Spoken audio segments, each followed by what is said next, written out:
সোজা আঙ্গুলে ঘি উঠে না, কিন্তু আপনি হয়তো জানেন না আমরা ঘিয়ের বয়ামটাই উল্টে দিতে পারি। আপনি যদি আমাদের নিয়ে গড়িমসি করেন তাহলে আপনি বেশি থাকতে পারবেন না। আমাদের দাবি আপনাকে মানতেই হবে। আপনি না মানেন কিভাবে মানিয়ে নিতে হয় তা আমরা ভালো করে জানি। বিচার বিভাগের কর্মচারী, আমরা জানি কিভাবে দাবি আদায় করে নিতে হয়।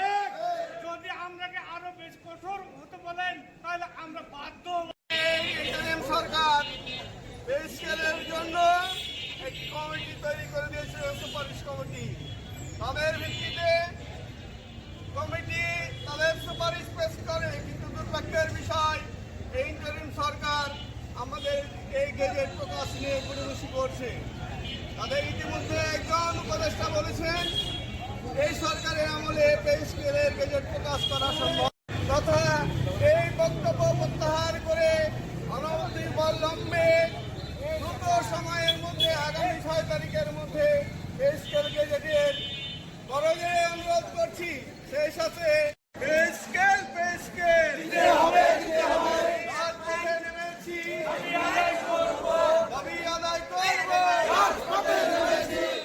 চাই গেজেট চাই, গেজেট নিয়ে টালবাহানা চলবে না।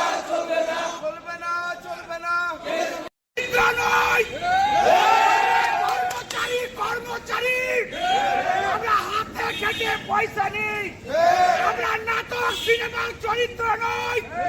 আমাদেরকে নিয়ে নাটক করা যাবে না, আমাদের গেজেট প্রকাশ করতে হবে।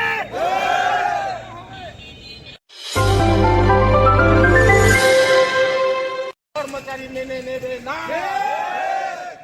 এবং যতক্ষণ না পর্যন্ত আমরা আমাদের দাবি মেনে না পর্যন্ত আমরা রাস্তায় থাকবো। এবং সরকারের কাছে আহ্বান করব যে আমাদের এই দাবি যেন মেনে নেয় এবং মানতে বাধ্য করবো, না করে নেমে পড়বো। বৈষম্য বিরোধী মানে কি? বৈষম্য বিরোধী মানে কি? বৈষম্য বিরোধী মানে আমরা ছোট কর্মচারী আমরা বুঝি না, কিন্তু